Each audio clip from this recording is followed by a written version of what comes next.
information. My own personal materials would be awesome. Yes, It's a personal find. yeah, and on that topic is I just want to say this, is we conservatives or people who believe in the freedoms that we all do, is we can start working together. Because part of the problem is we don't. We're very kind of, conservatives kind of ruggedly individualistic, and you want to do your own thing, but you get crushed if you do that. And we need to start, collaborating. We don't have to make a commune like the other side does, but what I always tell people is that the one thing I'm very envious of with the other side is they're very organized and they're very passionate. And we need to get organized. And they're very loud. And they're really loud, but we don't have to be loud. We just need to be passionate, we need to be organized, and we need to stand our ground. Kind of just that I can tell that that part of being loud, even for me, at this point in my life, it happened 7 years ago, I'm here 6 years ago, and when I see that, I start being like, Yeah, I know, exactly. It's yeah. It's dramatic. Yes, it is. Because you get emotional and then they feel that weakness of Yeah. sort, and absolutely. But I found strength with somebody else. I found some people, some of my neighbors, actually, they're from Kazakhstan. Their story is unbelievable. He actually lived in the barracks where the prisoners were sent. And then they said, okay, we don't have any more reasons to hold you, so go. Everybody stayed, they had no place to go. And it's in Siberia. They had no place to go, they stayed, he was right there. So his was almost killed in the mine, in a coal mine. So his story and his wife's, it's amazing. Another gentleman that I met, he's from Minsk, from Belarus. And his story is heartbreaking as well, because they took him to the army and separated from his new wife when she was pregnant and made her get an abortion. It's, this, when I'm listening, I'm like, we need to get together. Mm-hmm. We have to speak. We have to let people know what monsters that we escaped. Mm-hmm. It's, when you have somebody else, you feel much stronger. But others, I think, too, people are counting on everybody to be capped. They're expecting you when they have those threats about being canceled or just condemning you or embarrassing you. That's part of the program, is expecting you to fold. Mm-hmm. So our response has to be just I just be firm.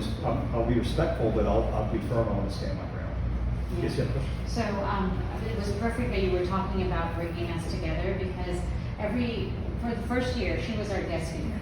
So we had a march or a rally where right on Collins. Right on Ocean Drive. Oh, sorry, Ocean Drive, even better than Collins. Okay, so the real estate's more expensive. So so right on Ocean Drive we had a march. We didn't quite advertise it very well, but because the bill was just signed, we were able to invite the representative who actually sponsored the bill, and I thought that was great. And we want to perpetuate this, but I actually see this as something that will unite liberals. I'm not talking about leftists. I'm talking liberals, because there are people who are democratic in political affiliation, but are really against communism. They respect free speech, they are against segregation, all of that. I think this is where we can actually bring both sides together, because this is what is America. Yeah, there's a group that I'm going to start working with more now. It's called the Institute for Liberal Values. Mm-hmm. It's got an unfortunate name in some circles now, because they're the classic liberals, right? Classic liberals. Classic liberals. They want to, freedom of speech, all the things that you associate with that term that's gotten some bad baggage now for a lot of reasons. But they do a great job, because what they're doing is one of the things that in the education front that the left is doing in this country, sadly, is they're wrapping it around this ethnic studies stuff. And they're not bringing people together, they're dividing people. They're dividing And it's very, very, very divisive. It's very kind of neo-Marxist. Yeah, it is. But the interesting thing, so their spokesperson who gives the class is this wonderful lady. She's a Democrat. She's black and she's Jewish.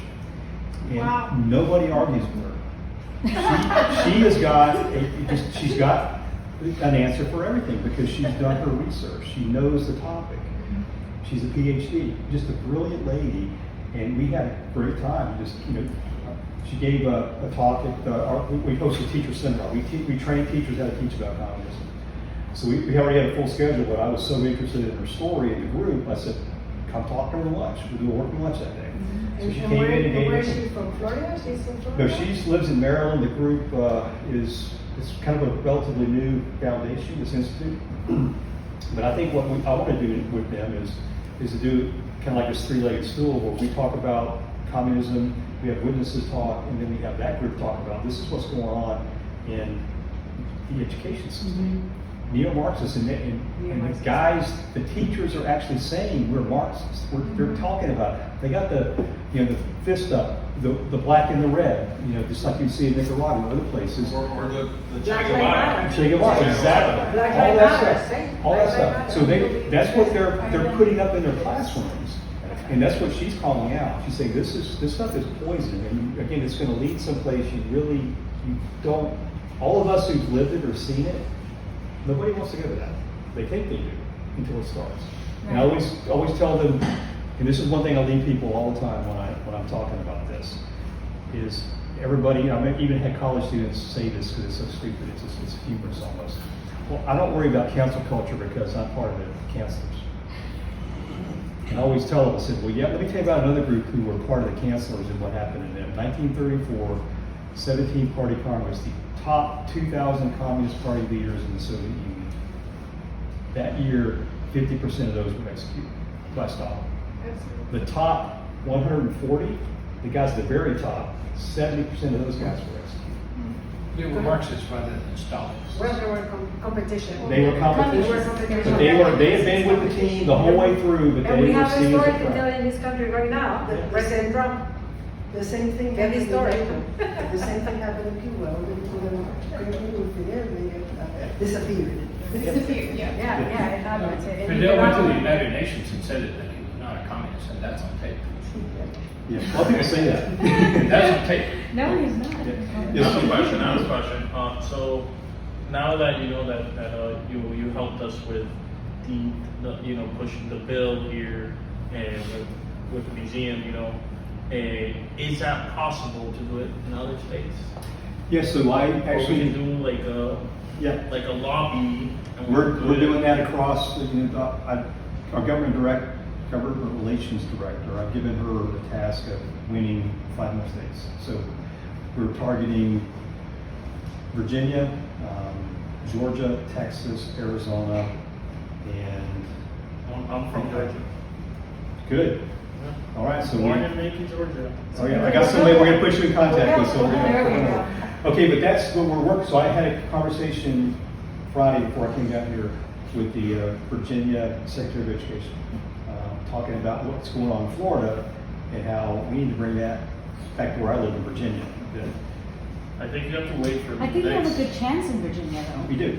because of the parental rights and because of the Because government. The governor and the lieutenant governor Yes. is very active as well. Yes, Even ma'am. if there isn't a law passed, I mean, about 10 years ago, I went to the county public schools and I worked with them and I inserted a curriculum on Operation Pedro Pan, which is very helpful because we came from Cuba. I mean, our lives were disrupted because we were born in a free country, Right. and we went through the turmoil of turning into communism.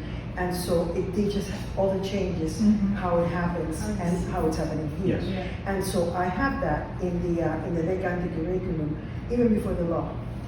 About 10 years ago, I did that. And you can go there and you can see a documentary and you can see different lesson plans and things from, what to teach a third grader and what to teach in high school. And so during Hispanic History Month, teachers can go to that and teach. And sometimes at home, walking on the street and people tell me, oh, you're Carmen Valera. And I go, well, how do you know? I just know I saw the documentary yesterday because I was teaching it to my kids. What's the name of the documentary? Operation Pedro Pan, the children's exodus. There's also one called the Apple. Can you buy No, those on that's- Amazon? It's a little we don't- different, we it's don't- more we don't- historic. We don't sell it Can't because sell because then we can go to fairs and stuff like that. Once you start profiting Right. from it, then you. Yeah. If you're a nonprofit, it's hard to profit. So. Correct. Without getting into So, that. I mean, I want to It's not in the continue public domain, on. so it's not- But we take it to universities, schools, and I used to be the director of the American Museum of the Cuban Diaspora, and for a year I had an exhibit on Operation Perupan, and we had schools coming, and we had very little universities coming to take the tour, and at the end of the documentary they all clapped and they all understood what it is to go, from being a free person to the things that we were, how they closed the schools and how they rewrote history and how Catholic, we were all Catholic, 92% of Perupans were Catholic, and how we were not allowed to practice our faith and all that. And so people understand that but you have to put it in a way that you're not deemed as that you're doing politics. Sure. It has to be history, but people do understand, and we had great. I mean, that exhibit, we had 100 people a day, and we put people, and so we had people at the hospital, banks, we were museum items, Right. and so we would do the tours, and so people were getting first-person account of what it is to have your life turned upside down by communism. We did not immigrate from Cuba. No, we were We were refugees. Cuban refugees. We were Exactly. exiles. Cuban refugees this way. We were exiles. Okay? Yep. That's how we were told Yeah. we were. That's how we were treated. You came for a better life. No, we had a great life. We had a great life. Yeah. Well, we didn't communism came in. Exactly. But we had a better life in Cuba than I did here at that time. Much better. Yeah. Okay, so, when I did not, I'm not a Cuban. No. Okay, I am a Cuban refugee to this day, even though I'm a citizen. But that's how we were referred to. Well, I'm glad to have you. So Thank you. Likewise. No, Good that's question. really awesome. There was a question talked about before whether we should start teaching for middle school or adults. So my goal is we each do what we can. Right. So like right now, what I'm saying about what I was mentioning earlier is that the reason why I invited everyone here is because we have this great real estate. We have a perfect setting for it, Miami Beach. I'd like to invite all of us and many more. There's like also the VARA, the NARA, there's several other groups that I would like to invite all the organizations that stand against communism.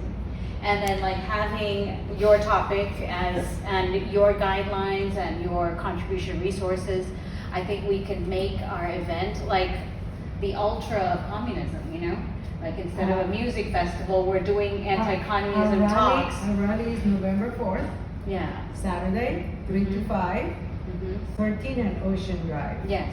So what I think. And you can go to our website, it's Federated Republican Women, just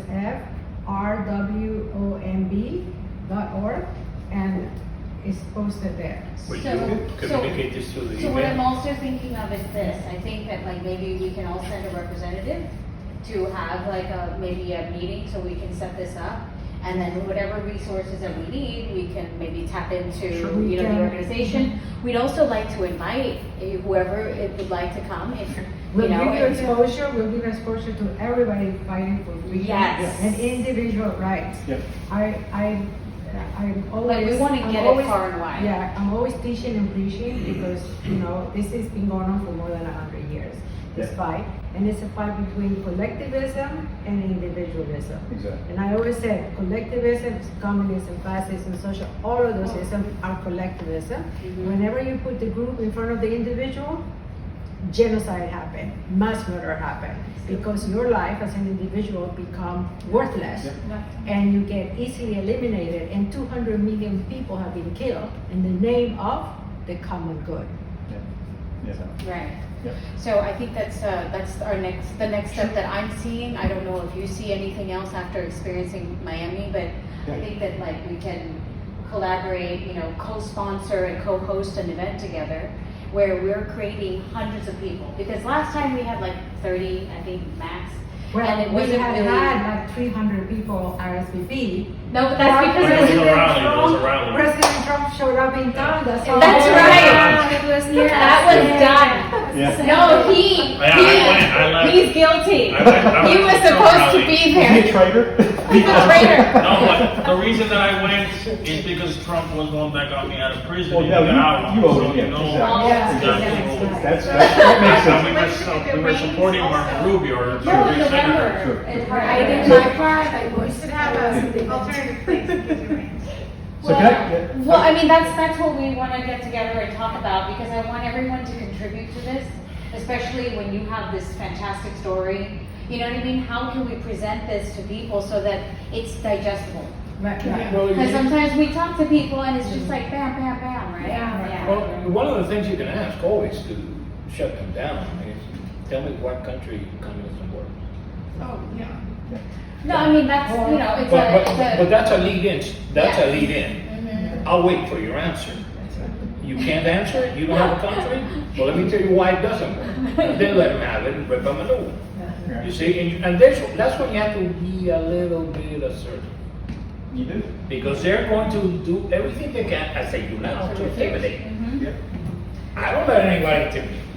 No, they'll discredit you. Right. One of the biggest problems that we have as federal fan, I don't know if you know what federal fan is. I do, yes. Okay. One of the biggest problems we have is that it's very hard for the Castro government to explain why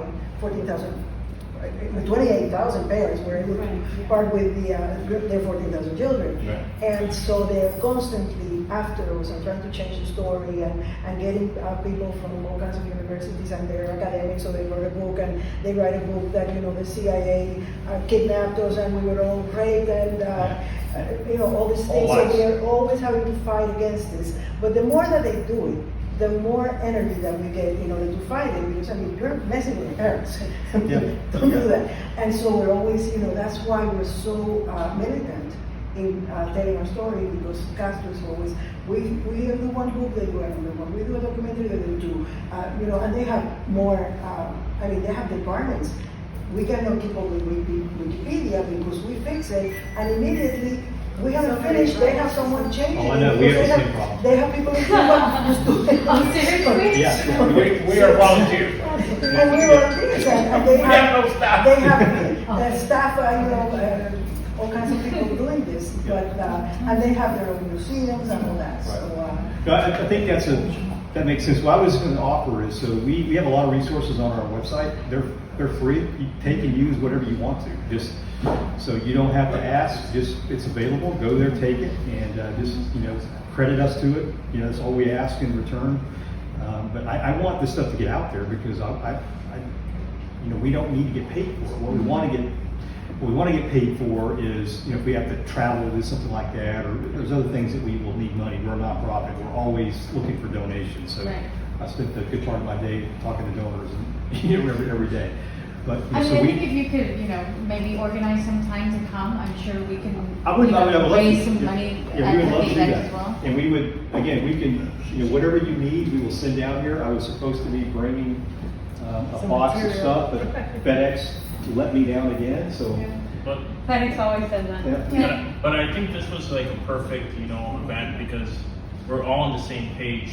Yes. We got people from Venezuela, Nicaragua, and Cuba, Cuba, right. and then people from Ukraine. And I think we can unite. Yes. To just be one front against what's really happening. Because here, I've spoken to some students that, after being an American citizen, being in prison in Nicaragua, and then coming here and listening to I don't know, their education that they get. Like I'm thinking, since they have higher education, I'm thinking like they're well informed of what's happening, and then and it's very it impacts you. Yeah. So, and for example, that's why I have nieces. I don't have kids yet, but in the future, I want to see my if I have kids, so they can realize what's really happening. I have my nieces saying like a different agenda, Sure. and it really gets very personal.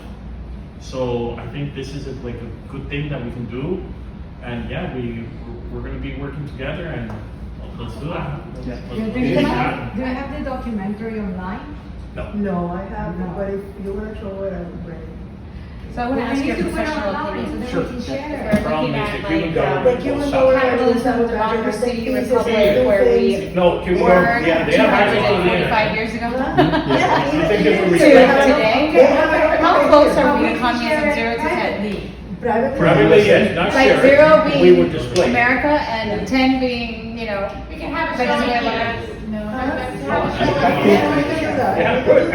All the indoctrination that's happening, you know, stuff like that. Yeah, I think that's a problem, because what's going on is with all the indoctrination, is you look at what Lenin and you look at what Marx and all these other ones, and one of the things that I tell people, especially the teachers, is when this gets started, what was the first group they went after? They went after teachers. They killed teachers wholesale in Cambodia. They weaponized kids because they realized the kids are the answer to their long-term problem. And Lenin said, if I can get that generation, it'll take you forever to get rid of us, or never. So I think that's very important. The worst of the prison camps in Cambodia during Mao's Cultural Revolution, even Stalin, the informers, the story you told about Pavel. So where you have a kid informed on his parents and his entire family is executed in the Soviet Union. And he So was a the- hero. Everywhere. So they do that, but that's the thing, is you weaponize kids. And I was in the military, I was in Iraq, and one of the things that terrified me was coming up against kids with weapons, because I did not want to be responsible for having to deal with that, or having my guys to live with that. And fortunately, it never happened to us, but I had friends who had to do that. But that's the sickness of this system called communism, is they will use anything, because what we talked about a second ago, it's all material for the state. They don't care. And they will use and abuse anybody to get their will established. So where are we in that line?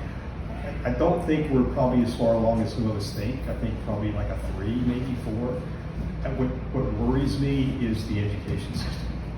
Because now you got kids who don't know any of this stuff. I taught at the university level, and this program, it was, I worked in the intelligence world, so a lot of what the students that we graduated out of our program went into the intelligence community. These kids could not just take the class. They had to apply to our program, and you're talking about GPAs of 3.8 to get in. I mean, top flight kids. These kids, first semester, I'm talking, second weekend, talking about the Cold War. I'm getting blank stares. I'm going, you've got to be kidding me. You guys don't know anything about the Cold War. I said, well, did you hear Iron Curtain? You heard of that? Oh, yeah. Was that just a metaphor, or was it like a real thing? And they said, oh, it's just a metaphor. I'm going, oh my gosh, we got a lot of work to do. It's bad, and that's the basic level. And there, as we're talking about, in your example back in the back, you got kids who one comment, this one irritating kid at American University, he said, every question was prefaced this way. Well, I don't want to be political, but, and then you get a political question.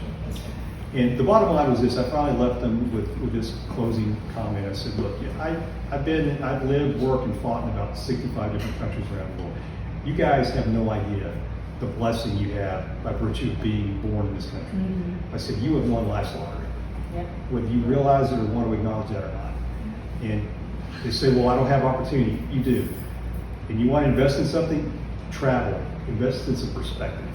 Go out and see the world and figure out really how amazing you have it in this nation. There's the poor people here are the fabulously wealthy in 90% of the countries around the planet. And people just do not appreciate it. You're right, it's got to be every level. I mean, I will talk to anybody who wants to talk about this. Adults, we do civic groups, we do groups like yours, we talk to middle school, high school, colleges. I mean, I enjoy the university level better because they like to try to debate. And I love that. I think that's when you come up with the truth, when they start to debate and they have really nothing to say and they just slam the door and they leave. Yes. So that's when, I was speaking to, it's a Young American Foundation in Santa Barbara, and they were listening so closely. It was such a nice session, but the questions they were asking, but your education was free. I said, yes, it was free, but let me tell you, part of the education was, for example, atheism. the history of the Communist Party, Marxism, Marxism-Leninism. So all these things were indoctrination. Those things were telling me and putting my brains into don't think, don't question, just do what you're told. Yeah, it was free indoctrination. It was Yes. Free indoctrination. You No, North Korea does that, and so does China. To the Yes, Uyghurs. ma'am. So later, I think that they work with you. Nothing is free. In fact, Tom, we do a lot of reporting on freedom interviews. That's the questions that we're asking. This is what attracts them You pay to with your socialism, communism. That's what attracts them. And they were bringing, and I'm just telling you why it is so attractive, especially to young people. And they were bright kids. They're all bright kids. One said, but look, the best actors, the best skaters, the best gymnasts, everything came from the Soviet Union. I said, but this was their face. That's how they presented themselves. But do you know through what blood and sweat that we had to go through? I was one of, good gymnasts, but my God, I was not even on the top. I was the top of my region. But you work like a slave. You have no You're a right. slave. You have no other life. That's exactly what it is. And the ballet performance. Why do you think for each performer, for each artist, they would have like 2 kgbh, and so they won't escape, but they still did. Nureyev ran away with the first chance he had, Baryshnikov, and so many people we don't even know. But every time they would go into the performances to the West, they're going to lose 1 or 2, or they run the first little opportunity they have. So, but the reason I'm telling you this, not you all so much more educated and seasoned, so to speak, in socialism and communism. It's what the young people, what attracts, what they see in socialism and communism. Mm-hmm. They see it as free education and free health care, and I could tell them, I'm sure you do too, because it's not the same health care. We had health care for and we had health care for It was not even close. And nobody understands that. All they hear is All the good stuff. What they have succeeded in doing is dumbing down the youth. yeah. The population of the U.S. Yeah, well, we did that ourselves, I think. We did. We got that happening. You had a question. I didn't hear all of it. No, I asked you about the other time. Okay, just to make sure. Did they allow you to travel when you would come to the Are you kidding me? No. So did you have something that called the permanent address in your passport in Cuba? The one Into Cuba? in Cuba, yeah. Like when you lived in They left yeah. when they were children. We left with as a How about your parents? Like, were you assigned the place to live? Well, here. they do in Cuba. In We Cuba, left now. before. They left before. We left Yeah. before. Yeah. What they do now, you cannot decide that you're going to go from one province to the Exactly. other. So that's what I was trying to explain to them. So when you have, the passport, which is your ID, it's not travel passport, it's your ID, and you have that stamp in your back where your permanent address is, and you cannot live anywhere else. If they will see you there, or the neighbor will say, hey, he's visiting, more than 2 weeks, you get fined, and then you get arrested. And they don't understand this. That's a Oh, newer can I thing share instituted something by so them. funny? And they're not allowed to leave their own country. And as a matter of fact, if Country? you wanted to Oh, go, you you have to get a visa to go to the country where you A visa waiver. My parents and her parents could not buy the airline ticket to leave No. until they had the visa waiver from the State Department. Yeah. Okay? We No, didn't- so I wanted to share, I have some friends who are from China, and some of them live in Beijing, some of them live in Shanghai, and it's funny how they've been indoctrinated to think like, oh, nobody else can be from Beijing, like you have to be born into Beijing, and you have to live in there, but the way they indoctrinate it makes them feel so proud that nobody else can come to Beijing. And when you said that, I was like, oh my God. Oh, yeah. Like it's so smooth, you can't even tell. Yeah. So they make it like a thing, like, oh, if you were born in Shanghai, Yeah. it's like this exclusive thing that you can't, nobody else Yeah. can be, So, yeah. can move to Shanghai just like that. Yeah. No, but it's like, Only it's a if you get reverse, married, the way that they market it. Yeah. They do it well. They do it really well, I'll tell you that. Exclusive. Yes, it's very exclusive. Yeah, so the Oh, only way you wow, can change that's it so if cool. you get married or you have temporary propiska, temporary stamp when you would go to college, or if the job will send you. And they say you are going. I don't know. So I don't want you going. So that's when you change your. That is so hilarious. I didn't Yeah. realize that. But that's what it is. It's Yeah. called propiska. And somebody I said, please, you're so smart. You're so Google savvy. Just Google savvy. two words, propiska, and there's another one. It's Holodomor. Nobody knows what it is. And those two words, I always say, please Google it and study it, learn. Just read about it. And there's also, just using modern tools that are available to you. Like you have a lot of good, actually recent feature-length movies that have come out that tell the real accurate story of communism. About the Hollywood, Mr. Jones. Have anybody Mr. seen Jones. Have you Oh, seen I that? want to see that. Mr. Jones. Oh, I think it's the Angel Studio as well. Who did Oh my Son of God, Freedom, it right? I'm not sure, I don't think it's the same studio, but You don't think so? Mr. Jones is one. The Courier, if you've not seen it, it's a Right. story about a Russian spy that was eventually executed, and the British guy who was trying to work with him. He was in prison as well. Yeah. So there's a number of those out there, and I can send you that you can share with your groups. Yes, You got, like, a I long wanna list see of it. those. There's also a movie that was done by Italians. As a matter of fact, the funny thing is it was done by son of Mussolini.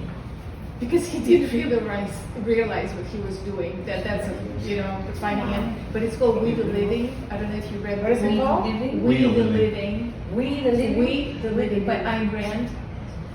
She's the one that also wrote the Atlas Shrugged. I'm sure you've heard of that. Right. So what's the other movie? Mr. Jones and then Mr. Jones. Mr. Jones, The Courier, The Courier. Bridge of Spies is also good. Yes. Bridge of Spies. Would you include those in the email? I would imagine you're gonna send out a blanket email. Yeah, I can send that out. So on the back of this, you got some resources on there. I meant to have like a brochure with all our stuff on it. It didn't come in. Back in the back is this. It's got Somebody our collected the emails here, and Yeah. might as well Yeah. circulate that. Yeah, I don't have a list. I but can create the You list send and to then me, send to me, then I can Right. send you all Right. this. And include the movies, sure. Yes. Yeah. So you left your name on the Yes. sign-in sheet, right? Okay. If you'd like to be on our mailing list, so that we can collaborate and Yes, create a that's it. fantastic event. That's it. I'm setting a goal for us to have 1,000 people. Do what you can. aim I higher. No, 1,000 is nothing. Not enough? No. We're Aim very higher, big. 5,000. Okay. 5,000 please. Boss, Madam President, Madam Vice President already said 1,000. They said not enough. How many do you want to have attend our? Yeah, our I'll be rally? with 1,000. Actually, She said too small. It's, you got it. Oh, no, I don't, I think if I have more than that, I don't know, the city might have patience over this. Yeah, it's too Oh, much. Yeah, we'll be happy with it. So you're gonna give us some of these? Yeah. Okay. Got stacked back in the back, so you can- Awesome. Great. you guys can use those. I would have had a No, lot I more, like but it. again, Federal X let me down again, so. You know, those of us that lived under the communist system found out that one of the biggest pillars of their success is corruption. Yes. This is the most important tool they have. They need to neutralize somebody, they give them money, or they threaten their family, but this is the biggest tool. And then the disinformation campaigns, continually lying about real people's lives. They've destroyed, in Nicaragua, for example, we went from being one of the wealthiest nations in the 70s in the region to the second poorest nation in the American continent. Yes. Next to Haiti. But that's not publicized, it's not told by anybody. And they have a campaign the other way around. Right, right. So I think you've got, we have a hell of a task ahead of us. Yes, we do. I'm glad you gave us this. Yeah, please use it. I can give you the digital version of that as well. So I'll- That's even better. That was Hard to great. terminate this. But here's access to the curriculum. Yes, I see. Do we get it through here? Yeah, I will, I don't think that's on the website, but I can make sure I can get that when I email everybody. Okay. Yeah, we'd like a digital copy. I think it's a very good flyer to send out. Yeah, it saves me from having to lug these Yes. hundreds of these things around. Postage and all that, just a couple of places and gone. Yeah, it does. It's really easy this way. It's easy this way. So yeah, again, you guys are welcome to anything we have on this website, or if you have an idea that you want some help with, and by all means, let me know. We'll be glad to talk Who about is the it. best person to contact for that? Like, let's say we want to collaborate something. Call me. Invite, Just send me, and then I will direct traffic to where we Okay, need to go. awesome. Um, Direct traffic. You guys, not everybody in your group, just the family now that we have. Yes. One of my rabbis here in Miami Beach, he was Russian, Jewish Russian. Russian or Ukrainian? It's really From important. Moscow. Moscow. Yeah, Okay. from Moscow. And and he didn't know he was Jewish.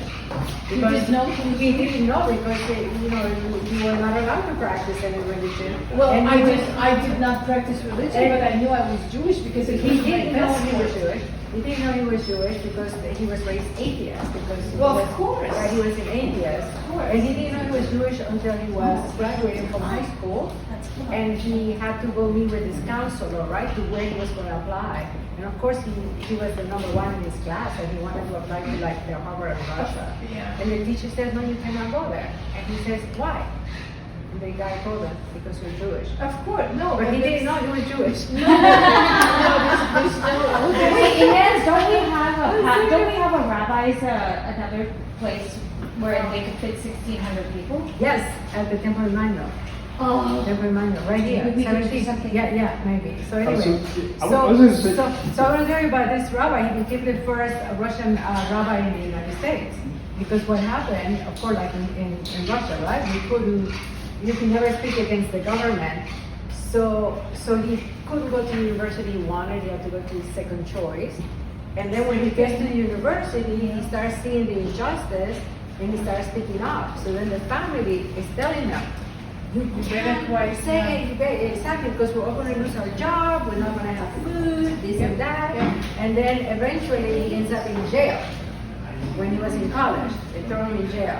And he got lucky that he was in jail when Bush made a deal with the Russian government then, and they free all of these Jews and they send them to Israel. It wasn't Bush. And it was Bush, the first one. Oh, the first. George, the first Bush. And he ends up in Israel. Okay, so now he's in Israel and he has to go through, the program that everybody knew. Yes. And so then he's at the class and they start, writing in Hebrew, and he goes like, "What is that?" He didn't know, right? And then they start talking about God and saying like, "Who's God?" Like he didn't know. And then eventually he became a rabbi, and he was the first Russian rabbi in America. Eventually he moved here, became like that. So then he was invited to speak at Harvard University. And he said when he got the letter with the invitation, he cried. And he said, "Oh, I wish my father was alive." And he goes to Harvard to speak to professors. He was only to speak to professors. And he get up in the platform and he says, he refers to Russia as the evil empire. And all of the professors boo him. Boo! And when was this? When did this happen? Yeah. Probably during HW. What? When did he go to Harvard? Do you know? Oh, he went to speak. He But did. do you know when? I don't know, I could ask him. I don't know. But he went to speak and he was booed and he was shocked. He never expected Yeah. that in America, okay? Right. Do you know when he came here, like what year? I don't know. 70s? He moved away, he used to be a rabbi here. He moved away maybe 15 years ago. The thing is that you know that you're Jewish, even though you don't practice, because it's in your passport. It says there in You're your marked. passport. You're marked. Well, his name Friedman, he was Jewish, but he didn't know. His parents had never told him he was Jewish, so he didn't know. Well, thanks for letting us. Anyway, so you want to wrap? Okay, so I don't know if we have any more questions, but if you'd like to be on our emailing list, you guys over there, just give me one more minute. I want us to acknowledge and thank Ken Pope, CEO of Victims of Communism Memorial, and Marina, right, for being here and visiting us in Miami Beach, sharing all these wonderful stories, and we look forward to working with you in the future. So let's give them a hand. Thank you.